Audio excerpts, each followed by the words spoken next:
नमस्कार. शिवसेना उद्धव बाळासाहेब ठाकरे पक्षाच्या वतीने आपल्या सगळ्यांचे मनपूर्वक स्वागत.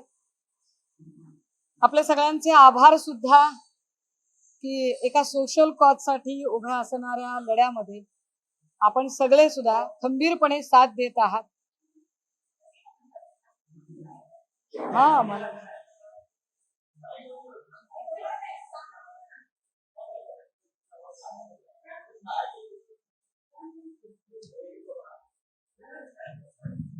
हा हा हा घ्या. हा झालं.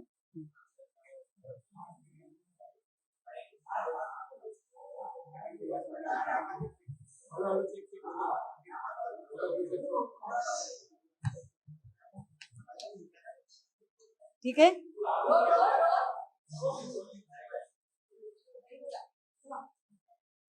जय महाराष्ट्र. शिवसेना उद्धव बाळासाहेब ठाकरे पक्षाच्या वतीने आपल्या सगळ्यांचे या पत्रकार परिषदेमध्ये स्वागत आहे. आभार सुद्धा की आपण या संबंधाने असणारी माहिती महाराष्ट्राच्या घराघरात पोहोचवण्यासाठी अत्यंत प्रामाणिकपणे प्रयत्न करत आहात. आजच्या दोन आधी महत्वाच्या घडामोडी आपल्याला सांगितल्या पाहिजे. खरं तर हक्कभंग प्रस्तावाच्या संबंधाने त्यांनी मला माझं मत विचारलं आणि मी त्यांना माझं मत पाठवून दिलेलं आहे. कुणाला? विधिमंडळाला, जिथे माझ्या विरोधातला हक्कभंगाचा प्रस्ताव प्रवीण दरेकरजी यांनी वाचून दाखवला होता आणि त्याच्यात मला माझं स्पष्टीकरण मागितलं होतं. ते स्पष्टीकरण मी दिलेलं आहे. या संबंधीची कार्यवाही जी आहे त्याच्यात नंतर काय काय घडलं ते आपल्याला माहित आहे. अधिवेशन अजून वेळ आहे अधिवेशनाला, पण हे सगळं चालू असताना काल अचानक माझ्या घरी पुन्हा एक नोटीस आली आहे आणि ती हक्कभंगाची नोटीस आली आहे. फार विशेष आहे. अनिल बोरनारेजींच्या सहीने बहुतेक ती नोटीस आहे. मी अजून ती हातात घेतली नाही कारण मी मुंबईत आहे आणि नोटीस पुण्यात आलेली आहे. एक दुसरी घडामोड, 50 कोटीच्या दाव्याची नोटीस सुद्धा अगदी अत्यंत आपुलकीचं प्रेमपत्र माझ्यापर्यंत पोचलेलं आहे. सो या दोन्हींचा मी सहर्ष स्वीकार करते. हे दोन महत्वाच्या बाबी. तिसरं असं की काल माझ्या बोलण्यातनं एक गोष्ट राहिली होती जी मला असं वाटलं की नाही ती पुन्हा एकदा मांडली पाहिजे.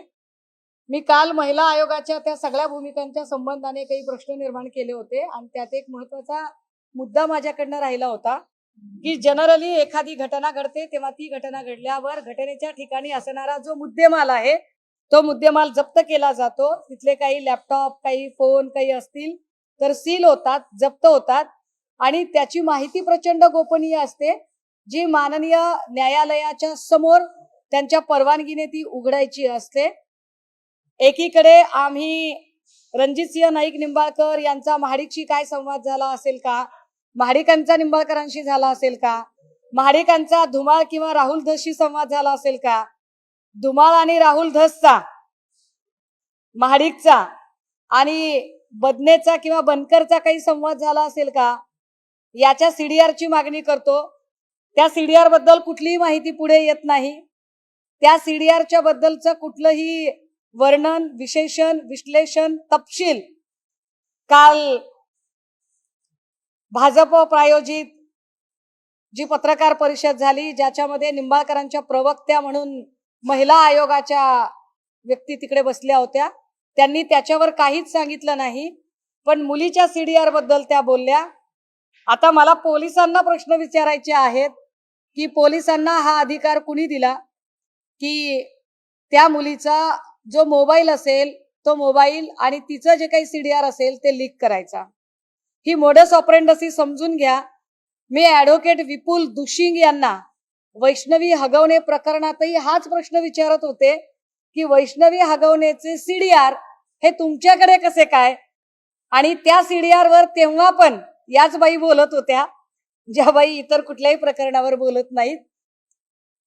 हे सीडीआर जरी समजा खरं तर महिला आयोगाचा संबंधच येत नाही, पण महिला आयोगाला दिलेही असतील असं आपण गृहीत धरू, तर महिला आयोग कोणत्या अधिकाराखाली त्यांनी काल त्याच्या संबंधाने बोलणी केली? त्यांना तो अधिकार आहे का? आणि त्यांना अधिकार नसेल तर राष्ट्रीय महिला आयोगाने अशा बेजबाबदार व्यक्तीला या पदावर ठेवावे की नाही याचा विचार करायला हवा। राष्ट्रीय महिला आयोगाने महिला आयोगावर असणाऱ्या राजकीय हेतूने प्रेरित काम करणाऱ्या व्यक्तीला तातडीने स्पष्टीकरण मागायला हवे आणि राजकीय हेतूने प्रेरित होऊन एखाद्या स्त्रीची मरणोपरांत बदनामी आयोगावरची व्यक्ती करत असेल तर आयोगाची गरिमा कलंकित होते। अशा व्यक्तीचा सुनील तटकरे यांनी राजीनामा घ्यावा, कारण त्यांची नेमणूक जेवढं काही मला कळतंय त्याच्यानुसार शिफारस तर कदाचित तटकरे साहेबांची असेल, शिफारस असेल बरं का, पुन्हा असेल की आहे याच्यावरून पुन्हा वाद व्हायचा। तर त्याच्यामुळे तटकरे साहेबांनी अशा व्यक्तीचा तातडीने राजीनामा घेतला पाहिजे। मुख्यमंत्र्यांनी त्या राजीनाम्याची प्रोसेस तातडीने केली पाहिजे। ती का केली पाहिजे त्याचं कारण मी आपल्याला सांगतेय। आज बीड मध्ये सगळ्यात उंच टॉवरवर काही मुलं अत्यंत जीवघेण्या स्थितीमध्ये आहेत। ती सकाळी 10 पासून आहेत, जिकडे की सहजासहजी माणसांना पोहोचता येणार नाही आणि अशा टॉवरला उभे राहून त्यांची मागणी काय आहे तर ते म्हणतात की आम्हाला चाकणकरांचा राजीनामा हवाय, कारण आमच्या बीडच्या बहीण लेकीवर त्यांनी ज्या पद्धतीने गलिच्छ आरोप केलेले आहेत। टॉवर किती उंच आहे बघा, कारण पोलीस किंवा यंत्रणा तिथपर्यंत पोहोचलेली नाही। या पोरांच्या जीवाचं जर काही बरं वाईट झालं तर याला जबाबदार कोण आहे? नाही, हा उभा व्हिडिओ दादा, खूप मोठा टॉवर आहे। चाकणकरांच्या राजीनाम्याच्या साठी ही सगळी मुलं टॉवरवर चढलेली आहेत की जोपर्यंत अजितदादा आणि तटकरे साहेब या अशा बेजबाबदार व्यक्तीचा राजीनामा घेणार नाही तोपर्यंत आम्ही खाली उतरणार नाही, असं म्हणत ही मुलं वर आहेत। खूप मोठा टॉवर आहे हा, पण यात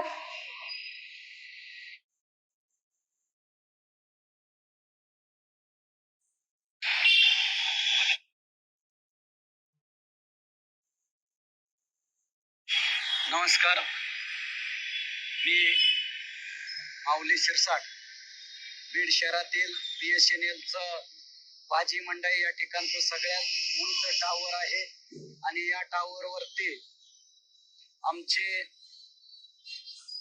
तरुण बांधव सकाळी 10 वाजल्यापासून चढलेले आहेत, कारण बीड जिल्ह्याची लेक संपदाताई मुंडे अत्यंत कर्तव्यदक्ष आरोग्य अधिकारी म्हणून फक्त या ठिकाणी काम करत होते, परंतु ज्या पद्धतीनं तिला छळलं गेलं, जिवंतपणे त्रास दिला, परंतु या ठिकाणची व्यवस्था मेल्यानंतरही तिला छळत आहे, त्रास देत आहे।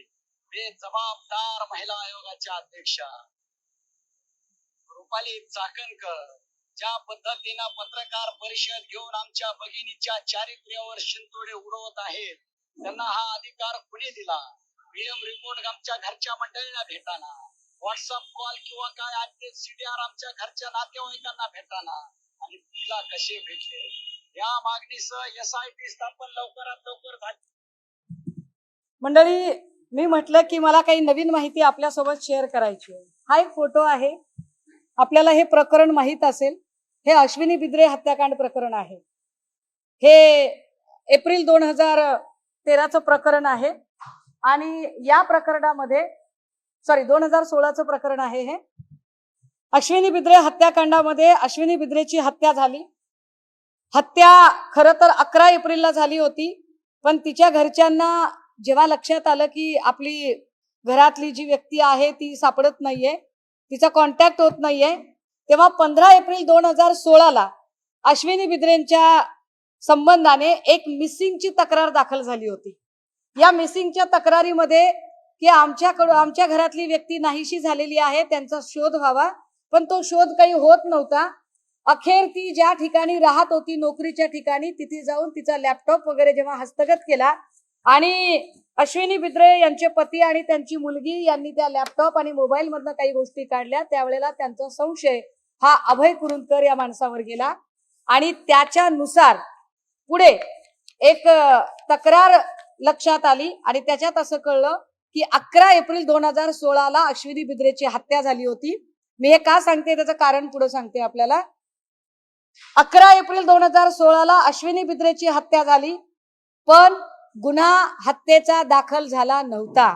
गुन्हा दाखल व्हायला 1 जानेवारी 2017 उजाडलं. यामध्ये अनेक लोकांना, म्हणजे अश्विनी बिद्रेच्या तर चारित्र्यावर प्रचंड शिंतोडे तर उडवले गेलेच गेले, परंतु अत्यंत वाईट पद्धतीने हा तपास भरकटवण्याचा प्रयत्न केला. पण हा तपास एका महत्वाच्या मुद्द्यावरून पुढे आला होता. तो महत्वाचा मुद्दा असा की अश्विनीच्या मोबाईलवर अभय कुरुंदकरने अश्विनी बिद्रेचे मेहुणे अविनाश गंगापुरे यांना एक व्हॉट्सअपवर मेसेज टाकला होता. हा मेसेज कशासाठी टाकला होता, तर तिच्या मोबाईलवरून मेसेजेस टाकून मी चांगली आहे, मला काही मानसोपचाराची गरज आहे, मी बाहेर गेले असं भासवत ती जिवंत आहे हे त्यांना दाखवायचं होतं. ज्यांनी हत्या केली ते दाखवत होते की अश्विनी बिद्रे जिवंत आहे, आणि अश्विनी बिद्रेच्याच मेहुण्याला मेसेज टाकला आणि त्या मेसेजमध्ये एक मेसेज होता WhatsApp chat, how are you. या हाऊ आर यू, मी ही बीबीसीची बातमी दाखवते आपल्याला. या हाऊ आर यूच्या मेसेज मध्ये यूच्या ऐवजी वाय लिहिलेला होता. अश्विनी बिद्रे कधीही यू च्या ऐवजी वाय लिहित नव्हत्या. यानंतर ज्याच्यावर संशय आहे त्या अभय कुमार कुरुंदकरचा टेक्निकल सगळा डाटा आणि त्याची माहिती काढली गेली. तेव्हा अनेक ओळखीच्या मित्र नातेवाईकांनी सांगितलं की तो जेव्हा कधी त्याला यू टाईप करायचा असतो तेव्हा तो यू टाईप करण्याच्या ऐवजी तो वाय टाईप करतो, आणि या यू आणि वाय मुळे हा आरोपी सापडला गेला. ही वाय आणि यू मुळे उलगडलेली स्टोरी. मी का सांगते ही स्टोरी, त्याचं कारण सांगितलं पाहिजे. मी खूप 3 दिवसापासून एकच गोष्ट सांगते की तिच्या चारित्र्यावर जे शिंतोडे उडवले त्याला आम्ही टॉलरेट नाही करू शकत. दादा हो, मी पहिल्या दिवशी असं म्हटलं की तिच्या हातावरचं हस्ताक्षर आणि तिने 4 पानी लिहिलेलं पत्र याच्यावरचं हस्ताक्षर हे जुळत नाही. ते जुळत नाही हस्ताक्षर असं मी का म्हटलं, त्याला माझ्याकडे आता आधार आहेत आणि तेच आधार मला आपल्या समोर शेअर करायचे आहेत, आणि म्हणून मी आपल्या सगळ्यांना तातडीने इथे बोलावलं. आपणही आलात, मी आपली आभारी आहे. हे 4 पानी पत्र आहे दादा हो, आणि या 4 पानी पत्रामध्ये साधारण 9 वेळा पोलीस निरीक्षक हा शब्द आलाय. 9 वेळा, आणि 9 वेळा जो पोलीस निरीक्षक शब्द आलाय ना, त्या 9 वेळाच्या शब्दामध्ये हा बघा निरीक्षक शब्द मी झूम करून इकडे आणलाय प्रिंट करून. याच्यामधली सॉरी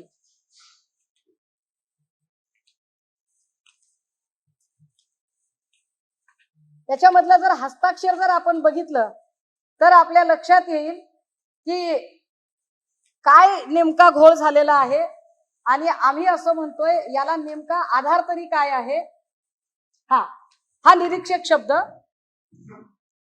तिच्या 4 पानी पत्रातला हा निरीक्षक शब्द बघा. तुम्हाला कॅमेरे जर झूम करता आले तर याच्यातली जी र ची वेलांटी आहे ती दीर्घ आहे, आणि तो 9 वेळा शब्द लिहिलाय तिने, एकदा लिहिलेला नाही, 9 वेळा लिहिलाय.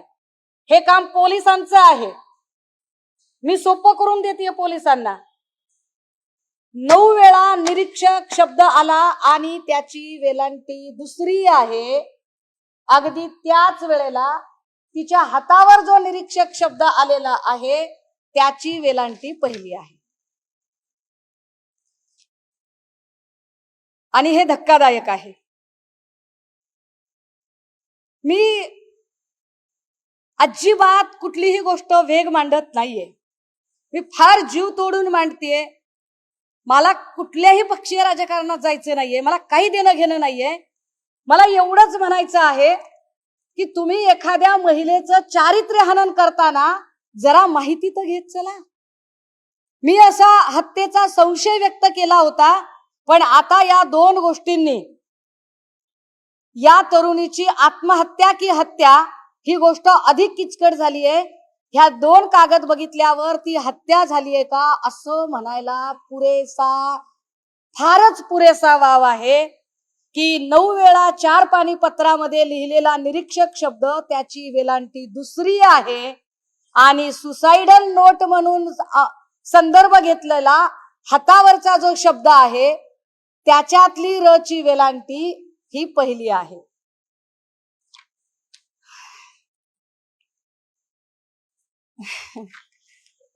फक्त नाही, हस्ताक्षर पण नीट जुळत नाहीत दादा.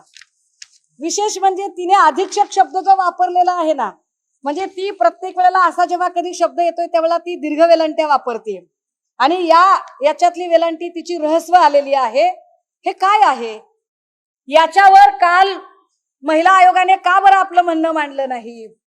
सुपारी घेऊन आला होतात तुम्ही? सुपाऱ्या वाजवता? सुपाऱ्या वाजवण्यासाठी येता आणि तुम्हाला जे पद दिलंय महिलांची गौरव गरिमा वाढवण्यासाठी, तिथं तुम्ही महिलेच्या चारित्र्यावर शिंतोडे उडवता. कुणाला वाचवण्याचा प्रयत्न होतोय? खरंच हत्या झालीये का?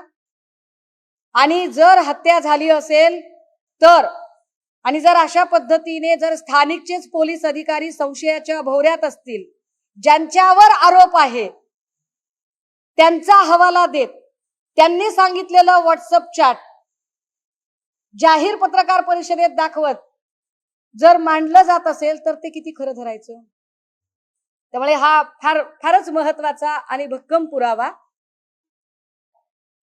याच्यातला मी हस्ताक्षराचाही आता एक्सपर्टीज रिपोर्ट मागवलाय, तो मला 2 दिवसात मिळेल. अर्थात पोलीस करतील, मी नाही म्हणत नाही, पोलीस करतील त्यांचं काम. पण मला असं वाटतंय की मी फार कायदेशीर पद्धतीने जावं आणि एक एक मुद्दा फार काळजीने मांडावा, फार अभ्यासाने मांडावा. हे का मांडावं?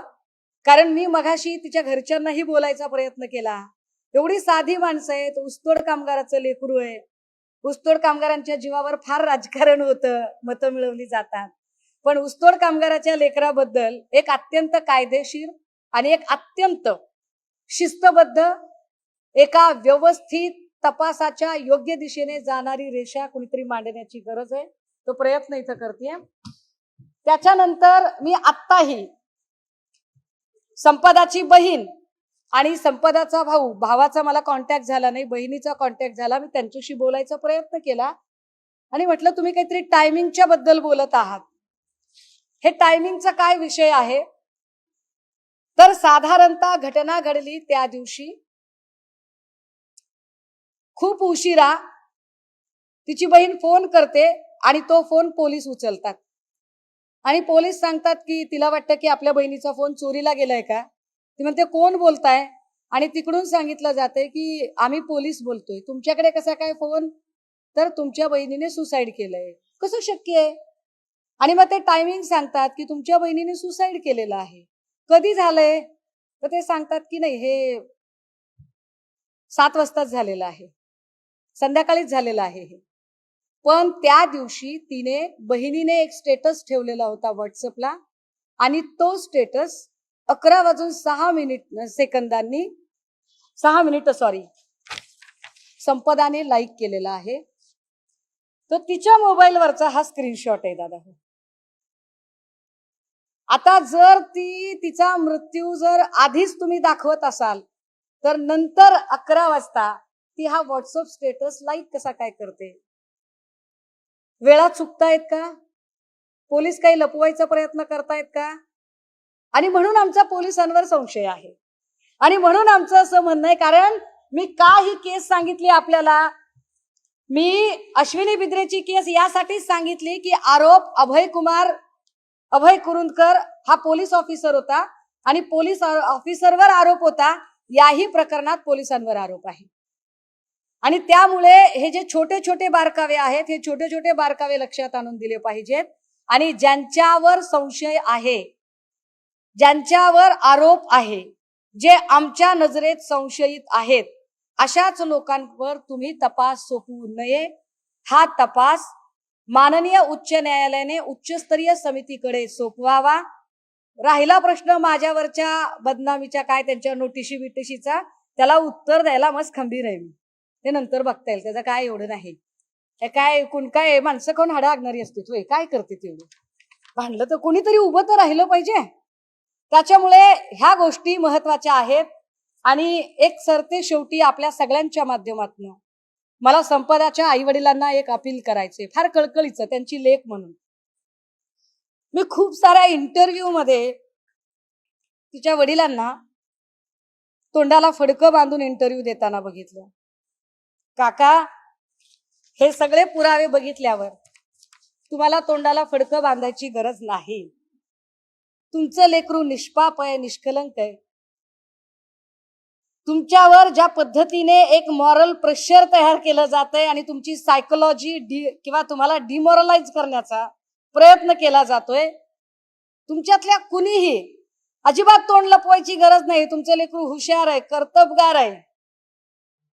व्यवस्थेने जर त्या लेकराचा बळी घेतला असेल तर व्यवस्थेशी भांडायचं बळ उजळ माथ्याने आपल्याकडे आलं पाहिजे. तुमची धर्माची लेक म्हणून मी तुमच्या सोबत आहे. विचारा. आणि पुन्हा चाकण करण्यामध्ये पडायचं नाही.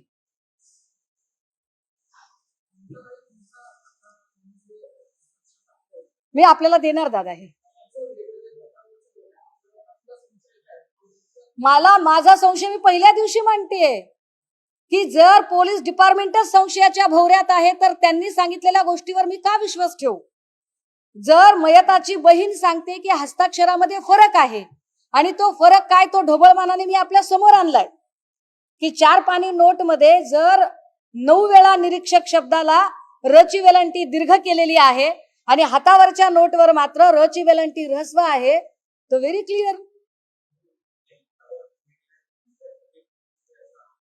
अगदीच जे हातावर लिहिलेलं आहे ते दुसऱ्या कुणी लिहिलंय का, आणि जर लिहिलं असेल तर तो कोण आहे, आणि जर तो डिपार्टमेंटचाच असेल तर अशोर डिपार्टमेंट आम्हाला मदत करू शकेल का.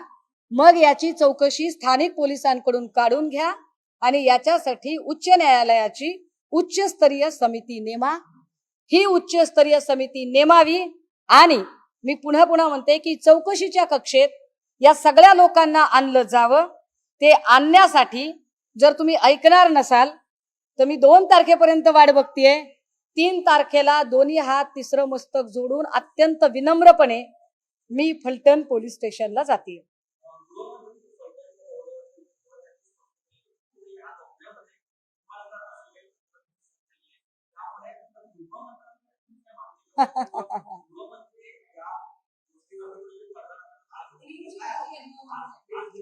चीफ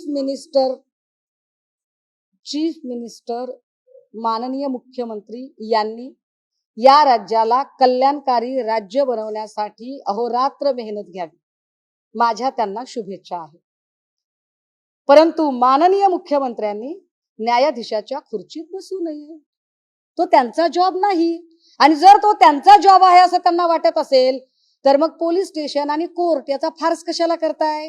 बंद करून टाका सगळं.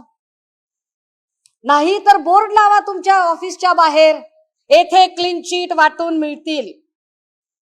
मुख्यमंत्री देवेंद्र फडणवीस यांनी बोर्ड लावावा आपल्या कार्यालयाच्या बाहेर, येथे क्लीन चिट वाटून मिळतील. त्यांनी नाही क्लीन चिट द्यायची. आणि मी त्यांच्याबद्दल अजून एक गमतीदार गोष्ट सांगते. नंदकुमार ननावरेचा व्हिडिओ जो मी दाखवला परवाच्या प्रेसमध्ये, त्याच्यामध्ये रणजित सिंग नाईक निंबाळकर असं ते म्हणाले. ठीक आहे, मयत व्यक्ती म्हणते की रणजित सिंग नाईक निंबाळकर. यावर मुख्यमंत्र्यांनी स्पष्टीकरण दिलं की म्हणाले त्यात खासदार कुठे लावलेलं आहे, फक्त रणजित सिंग निंबाळकरच म्हटलंय. फार विशेष आहे, खासदार कुठं म्हटलेलं आहे. आणि नाईक निंबाळकर काय म्हणाले, आमच्या गावात 34 रणजित सिंग निंबाळकर आहेत. तर निंबाळकरांना माझा प्रश्न आहे, त्यांच्या वकिलांना प्रश्न आहे.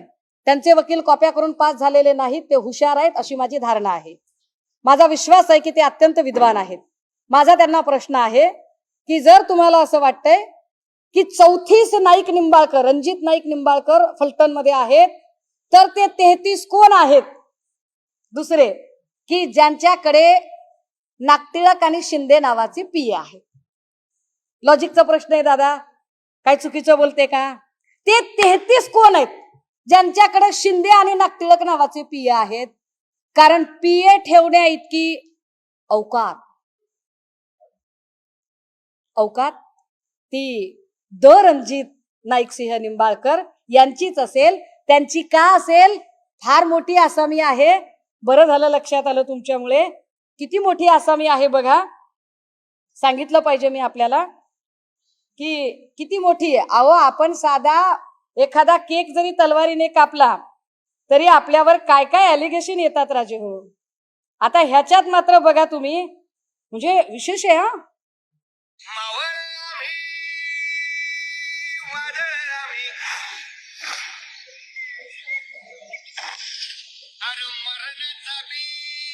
शस्त्र किती आहेत बघा, रिव्हॉल्वर किती आहेत, तलवारी किती आहेत, जंभी किती आहेत.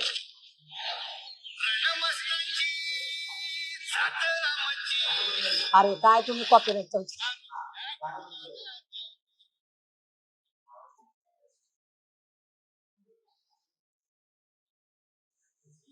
काय भीती आहे या माणसाला, कुणाची भीती आहे, कशासाठी एवढ्या गन आणि एवढ्या बंदुका लागतात. द रणजितसिंह नाईक निंबाळकरांना एवढ्या बंदुका आणि एवढे सगळे शस्त्रास्त्र, एवढ्या तलवारी, एवढे जंबिये लागतात, एवढ्या गुप्त्या काय काय हत्यार आहेत ती. कुणी दिली असतील लायसन, लायसन दिलेले आहेत का आमच्या भाचा योगेश कदमांनी, काय बघा काय असेल तर काय सांगता येत नाही. सध्या काही होऊ शकते. नाही, माझ्या भाच्यांवर माझा विश्वास आहे, चांगली लेकरं आहेत ती. पण हे चेक करणं गरजेचं आहे. मग हे 33 कोण आहेत, 33 रणजितसिंह नाईक निंबाळकर कोण आहेत, त्यांच्यात कुणाचा PS शिंदे आणि नागटिळक नावाचा आहे का. दुसरी गंमत सांगते, ननावरेच्या वेळेला म्हणाले की ते फक्त रणजितसिंह नाईक निंबाळकर म्हणाले, खासदार शब्द नव्हता. आता काय म्हणतात, आता फडणवीस असं म्हणतात, पत्रात फक्त खासदार लिहिले, खासदार निंबाळकर कुठे लिहिले. काय कमाल आहे. म्हणजे फडणवीस साहेब म्हणजे अरे काय काय टॅलेंटेड माणूस आहे राव. एवढं टॅलेंट म्हणजे असं 7 म्हाताऱ्या साताने असं मीठ मोहरीन 7 वाटाची माती अशी ओवाळून टाकावी, एवढा हुशार माणूस आहे आमचा मुख्यमंत्री. असं नसते रे दादा, असं नसतं.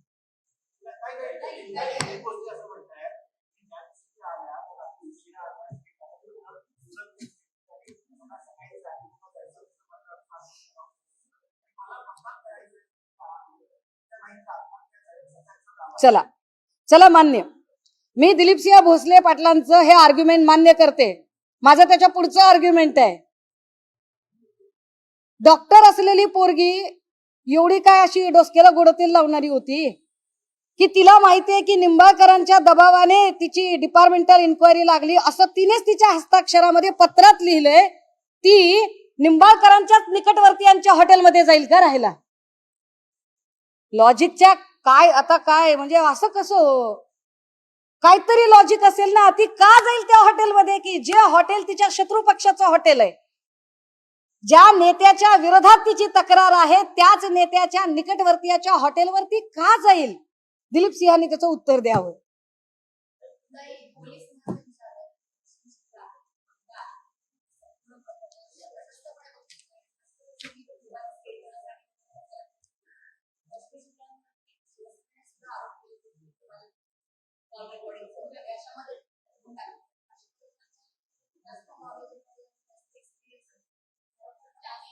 ताई मी सांगितलं पाहिजे, या देशाच्या राष्ट्रपती महिला आहेत, या राज्याच्या पोलीस महासंचालक महिला आहेत, महिला आयोगावर पण महिलाच आहे दुर्दैवानं.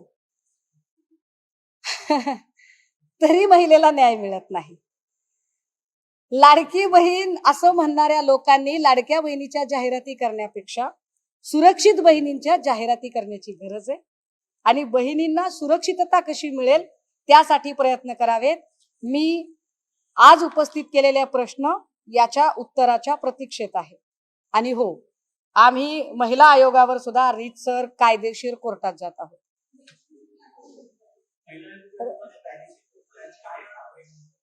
नाही, मला कायदेशीर कोर्टात जावं लागेल की आयोगावरची व्यक्ती आपल्या जो कॉन्स्टिट्यूशनल प्रोटोकॉल आहे त्या कॉन्स्टिट्यूशनल प्रोटोकॉलच्या बाहेर जाऊन, जे त्यांच्या फ्रेमवर्क मध्ये नाहीये, जे त्यांच्या कार्यकक्षेत नाही, तिथे आउट ऑफ द बॉक्स जाऊन जर पॉलिटिकल इंटरफिअरन्स करत असतील त्यांनी करावा. आपल्या पॉलिटिकल सर्व्हायव्हसाठी, आपल्या पॉलिटिकल ग्रोथसाठी त्यांनी भाजपकडे जावं, शिंदे काय कुठं जायचं त्याच्याबद्दल काही माझं म्हणणं नाहीये, त्यांनी करावं ते. पण त्याच्यासाठी त्या जर एखाद्या लेकमातेवर चिखलफेक करत असतील तर ते आम्ही कधीही सहन करणार नाही.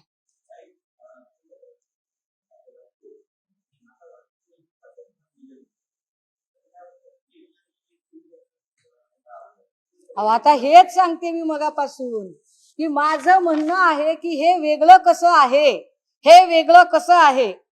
एकीकडे 9 वेळा, एकदा चुकू शकतो साहेब, एकदा लिहिलंय चला चुकून लिहिलं, गडबडीत लिहिलं समजू शकते. 9 वेळा निरीक्षक शब्दाची वेलांटी दीर्घ येते आणि हातावरची वेलांटी मात्र ऱ्हस्व येते.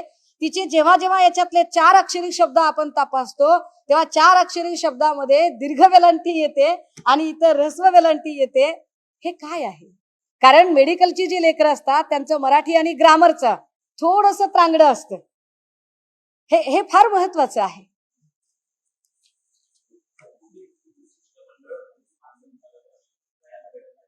जी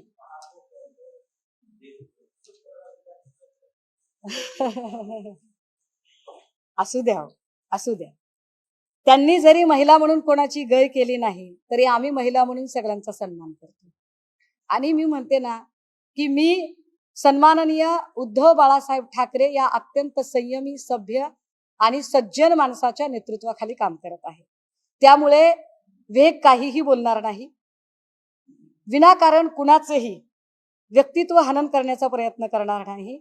पण एक नक्की, राज्याच्या पोलीस महासंचालक महिला आहेत. महिला म्हणून त्यांनी संपदा मुंडे ही त्यांची ही लेक बहीण आहे. या न्यायाने आपल्या लेकीला, आपल्या पोरीला न्याय द्यायचा आहे म्हणून त्यांचं काळीज जरा संवेदनशील व्हावं आणि त्यांनी या सगळ्या प्रकरणाची गांभीर्यानं दखल घ्यावी ही माझी विनंती असेल त्यांना. थँक्यू.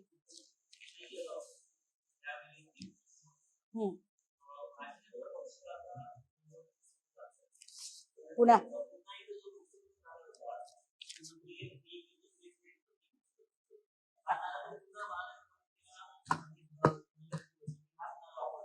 जर हा नारा वापरायचा असेल आणि पुन्हा हिंदुत्वाचं कार्ड खेळायचं असेल तर माझा सरळ साधा प्रश्न आहे, संपदा मुंडे कुण्या धर्माची आहे?